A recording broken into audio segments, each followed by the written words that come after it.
वही सती अपने अंत में जब शिव चरणारविंदों की कामना करती हैं, अगले जन्म में वही हिमालय की पुत्री पार्वती के रूप में प्रकट हुई।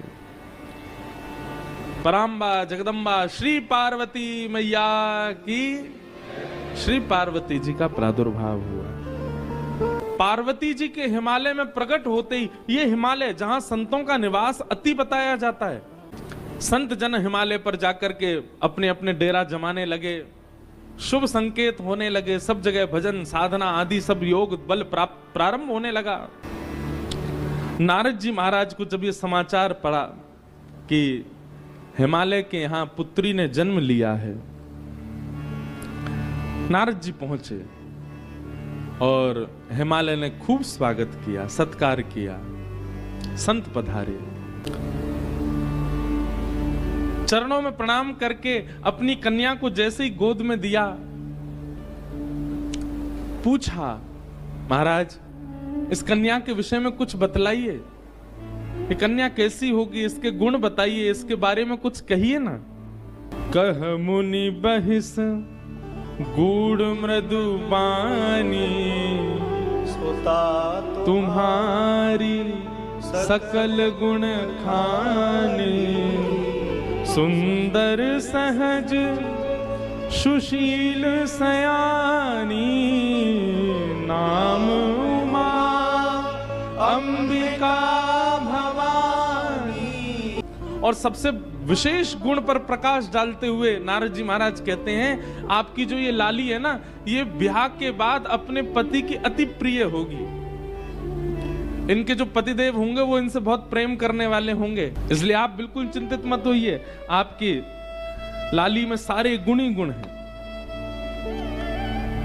हिमालय महाराज बोले, आप तो गुण ही गुण बताते जा रहे हो, कोई अवगुण नहीं है क्या? हमने आपकी लाली की हस्तरेखा देख करके दो चार कुछ अवगुण हैं, उनको मैंने पढ़ लिया, आप कह रहे हैं तो मैं आपको बता देता हूं। हिमालय महाराज, नैना देवी थोड़े से संकोच में आ गए, बोले बताइए भगवान। बोले अगुण अमान मात पितहीना, उदासीन सब संशय छीना। आपकी लाली का जिनसे ब्याह होगा वो कैसे होंगे? बोले अगुण, उनमें कोई गुण नहीं होगा, सारे गुणहीन। आपके जो दामाद जी होंगे वो अगुण होंगे, उनमें कोई गुण नहीं होगा।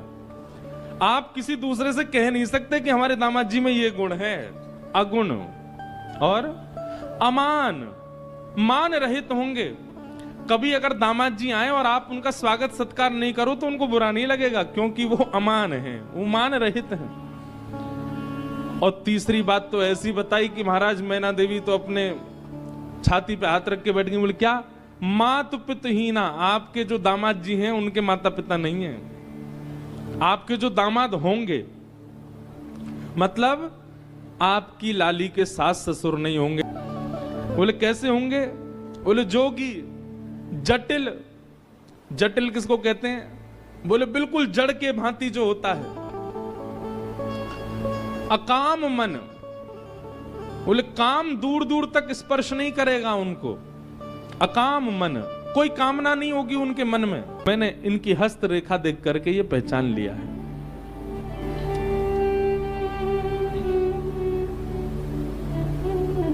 नैना देवी, हिमालय महाराज तो बिल्कुल नेत्रों में आंसू आ गए। ऐसी सुकोमला, ऐसी प्यारी पुत्री, और उस पुत्री के लिए ऐसा वर बता रहे हैं।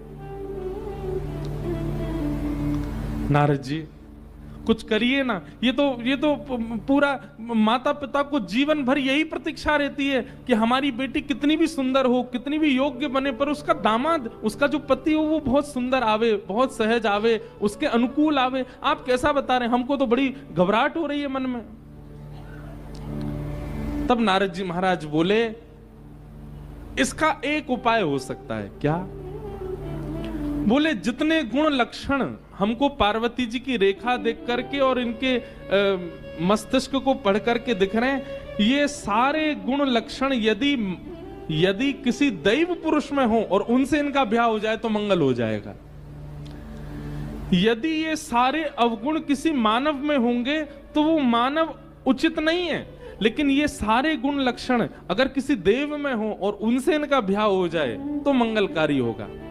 हिमालय बोले ये सारे अवगुण किसमें हैं? बोले इनको अवगुण नहीं है, ये अवगुण संसार में हो तो अवगुण है, पर यही अवगुण यदि किसी देव में चले जाएं तो सारे सद्गुण बन जाते हैं। और ये सारे अवगुण जो यहां सुने गए हैं सब महादेव में घटित होते।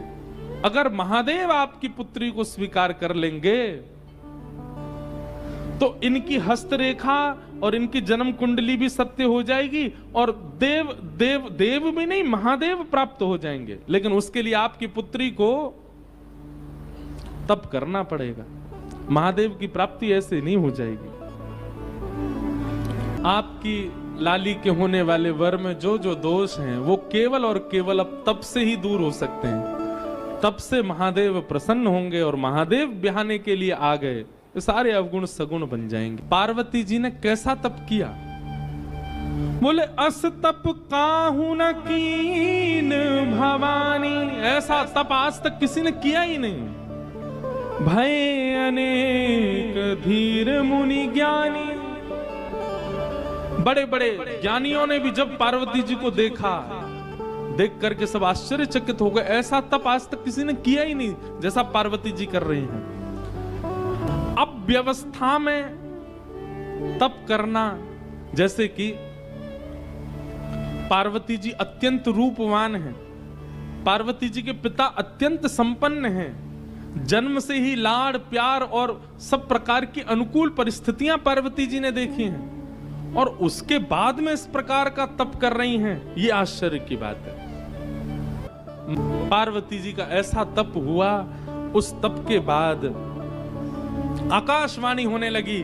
बोले हे पार्वती जी, हे जगदम्बा पराम्बा, हे हिमालय पुत्री, आप जिस कारण से तप कर रही हैं आपका तप निश्चित पूर्ण होगा और जिनकी प्राप्ति के लिए आप तप कर रही हैं वो आपको प्राप्त होंगे। महादेव की स्थिति सती जी के जाने के बाद की बता रहे हैं। जब ते सती जाई तनु त्यागा, तब ते शिव मन भयउ विरागा। एक तो महादेव पहले से ही वैराग्य रूप में रहते हैं, लेकिन सती के प्राण त्यागने के बाद अब महादेव और बीतराग हो गए और वैराग्य में आ गए। जपहि सदा रघुनायक नामा, जहां तहां सुनहि राम गुण ग्रामा। राम जी का स्मरण करते हैं और जहां भी कथा होती है महादेव बिन बुलाए पहुंच जाते हैं और पूरी कथा श्रवण करते हैं, केवल राम राम राम चिंतन करते हैं। ऐसे बीतराग, ऐसे वैराग्य में महादेव जाते चले गए। ऐसे ही चलते चलते चलते बहुत समय निकल गया। सती के जाने के बाद महादेव ने ऐसा व्रत किया, ऐसा तप किया, ऐसा स्मरण किया राम जी का कि राम जी को प्रकट होना पड़ा। प्रसन्न मुद्रा में श्री राम जी प्रकट हो गए महादेव के सामने। आगे जो हुआ वो अद्भुत है। नियम तो आज तक हमने ऐसा सुना है कि देव प्रकट होकर के कहते हैं कि वरदान मांगो, परंतु राम जी प्रकट होकर के महादेव से कह रहे हैं हमको वरदान दे दो। महादेव की प्रतिज्ञा से, महादेव के तप से राम जी प्रकट हो गए और प्रकट होकर के राम जी महादेव से बोले हम आपसे बहुत प्रसन्न हैं, आपके भजन से बहुत प्रसन्न हैं, अब हम आपसे कुछ मांगना चाहते हैं। राम जी मांग रहे हैं, हे शंकर जी आपने इतनी तपस्या की, मैं बहुत प्रसन्न हूं, अब मुझे कुछ दे दीजिए। शंकर जी हंसने लगे, बोले क्या आपको क्या दूं, आपके पास तो सब कुछ है। बोले बस हम कुछ मांगना चाह रहे हैं, वो हमको दे दीजिए। बोले क्या चाहिए? बोले जाई विवाहु शैलजा, हिमालय की पुत्री पार्वती जी से आप जाकर के विवाह करो, बस यही वरदान हमको दे दीजिए कि हम इन नेत्रों से आपका विवाह देखना चाहते हैं, आप जाकर के विवाह कीजिए। शंकर जी जैसे ही राम जी के वचन सुने, सुनते ही महादेव खड़े हो गए, बोले आपकी जो आगे, आप जो कहेंगे करेंगे, उसमें कोई किंतु परंतु वाली बात नहीं, हम करेंगे विवाह। सप्त ऋषियों को बुलाया और सप्त ऋषियों को बुला करके कहा कि राम जी ने एक कन्या ढूंढी है हमारे लिए, हिमालय की पुत्री है, आप जाकर के उसकी प्रेम की परीक्षा लेकर के आओ, कैसी है। सप्त ऋषियों को भेजा।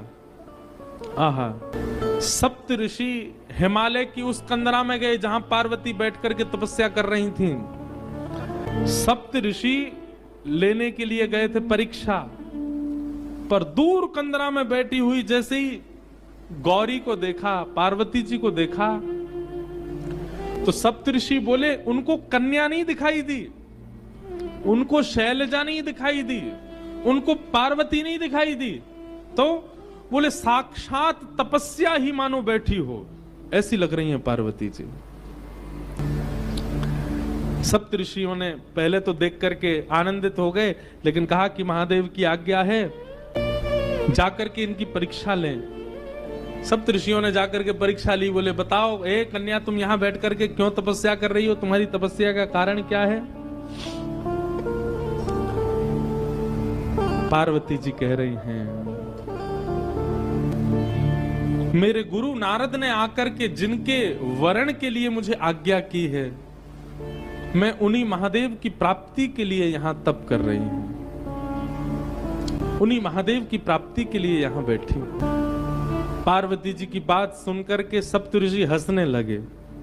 बोले किनसे ब्याह करना चाहती हो। बोले महादेव से। बोले वो महादेव जिनका रहने का ठिकाना नहीं, खाने का ठिकाना नहीं, पीने का सोने का ठिकाना नहीं,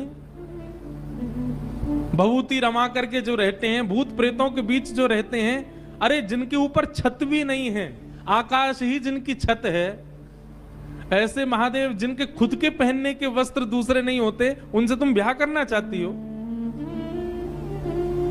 भूखी रह जाओगी, भोजन तक नहीं मिलेगा तुमको। कैलाश में रहते हैं, इतनी शीतल हवा चलती है वहां, ओढ़ने के लिए कंबल तक नहीं मिलेगा, भोजन करने के लिए अन्न तक नहीं मिलेगा। महादेव की जितनी अप्रशंसा हो सकती थी, ऋषियों ने महादेव की आज्ञा से ही की पार्वती जी के सामने। उनसे ब्याह करने का क्यों मन बनाती है। हमने तुम्हारे लिए उचित वर देखा, तुमने तपस्या तो की, तुम्हारा तप व्यर्थ नहीं जाएगा, हमने तुम्हारे लिए एक उचित वर देखा है, उससे तुम्हारा ब्याह करा देंगे। सप्तऋषि बोले हमने तुम्हारे लिए देखा श्रीपति नारायण, शंख चक्र गदा पद्म नारायण, वैकुंठ निवासी, जिनके बगल में खड़ी होकर के बिल्कुल सुसज्जित लगोगी, वो तो श्रीपति नारायण हैं, उनसे तुम्हारा ब्याह करा दे।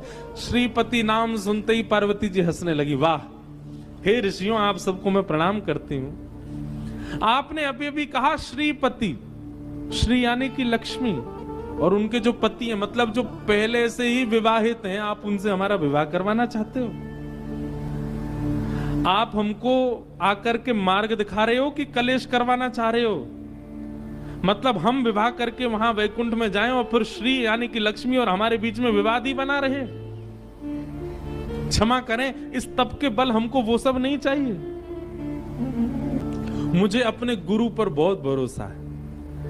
मेरे गुरु ने मेरे लिए जो चुना है, वो चाहे अब जैसा हो, मैं उसी के साथ रहूंगा। और स्वयं महादेव भी आकर के अगर मुझसे कह दें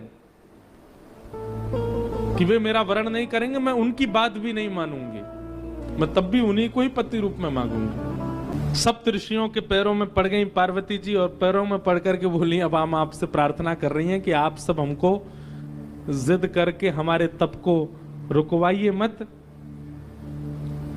आप सब लोग अब प्रस्थान करो। उसी काल में बंधुओं एक तारकासुर नाम का एक दैत्य था, जिसने देवताओं की नाक में दम कर रखा था, देवताओं का वध करने के लिए तत्पर हो रहा था। सबने जाकर के पूछा कि ये तारकासुर मरेगा कैसे। तब किसी ने बताया, बोले कि भैया इसको मारने का एक ही उपाय है। बोले क्या, शंकर जी का यदि पुत्र जन्म ले और वो इसको मारे, उसी के हाथों ये मरेगा। देवता सब सोचने लगे ये कैसे होगा, शंकर जी तो परम वीतराग होकर के बैठे, उनका ब्याह कैसे होएगा, वो तो ब्याह करना दूर दूर तक उनका कोई संभावना नहीं। तब ब्रह्मा जी ने कहा देवता आप सब लोग अब प्रयोजन करो, कैसे भी करके शंकर जी का मन बनवाओ, उनका मन बनेगा तो ही तारकासुर का वध हो सकता है। महादेव के पुत्र से ही इसका वध संभव है। देवताओं के पास एक ही उपाय है किसी का भी तप नष्ट करवाने के लिए, कौन? कामदेव।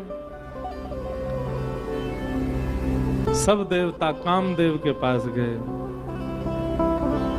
पठहु काम जाई शिव पाही, करे छुब शंकर मनु माही। सबने कामदेव से जाकर के प्रार्थना कर, बोले कामदेव तुम जाओ। बोले क्या करना है? बोले जाकर के शंकर जी की भजन में, शंकर जी के तप में विघ्न डालो, उनके नेत्र खोल दो।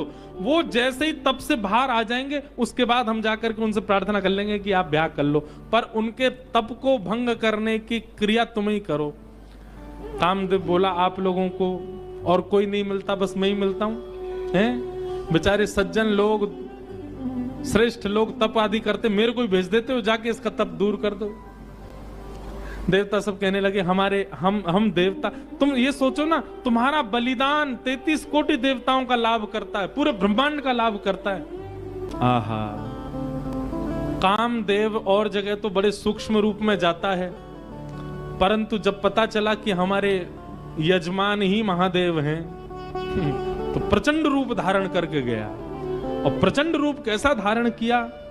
जड़ में भी काम प्रकट हो गया। ऐसा कामदेव ने आकर के आक्रमण किया पृथ्वी पर। वृक्षों से लताएं लिपटने लगी, वहां भी काम का दर्शन होने लगा। तालाब तलाइयों से जाकर के मिलने लगे, वहां भी काम का दर्शन। नदियों की गति इतनी तीव्र हो गई, सब जाकर के समुद्र से मिलने लगी। आकाश पृथ्वी से मिलने के लिए उतावले होने लगे। पृथ्वी अपने आप को जगह जगह से उच्छलित करने लगी, उठने लगी, आकाश से मिलने के। सब काम में हो गया।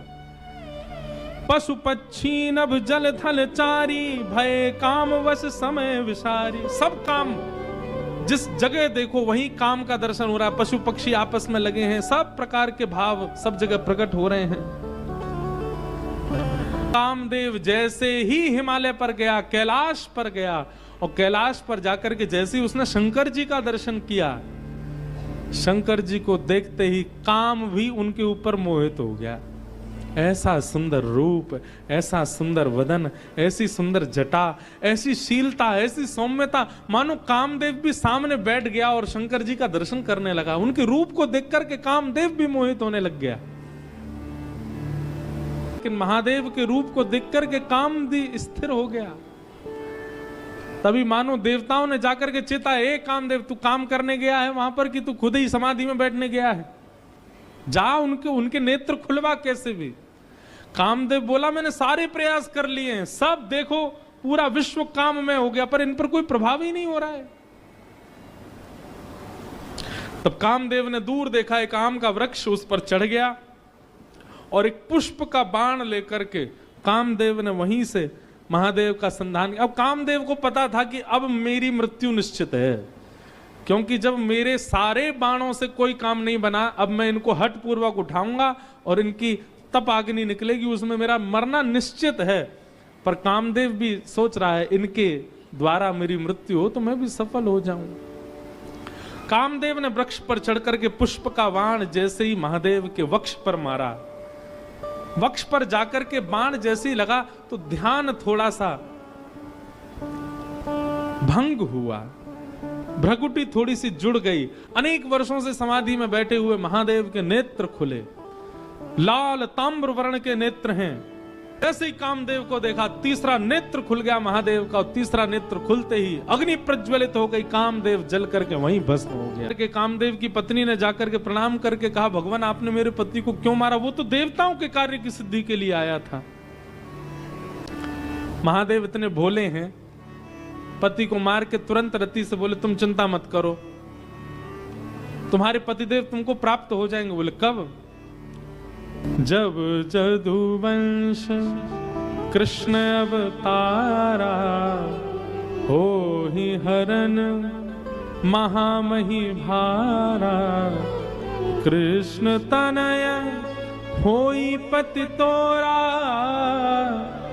अन्यथा होई वचन अन्यथा होई ना मोरा। द्वापर में जब भगवान श्री कृष्ण का अवतार होगा तो भगवान श्री कृष्ण के पुत्र के रूप में ही तुम्हारे पतिदेव जन्म लेंगे और तुम्हारा उनके साथ विवाह होगा, पुनः विवाह संगम होगा। तब तक तुम प्रतीक्षा करो।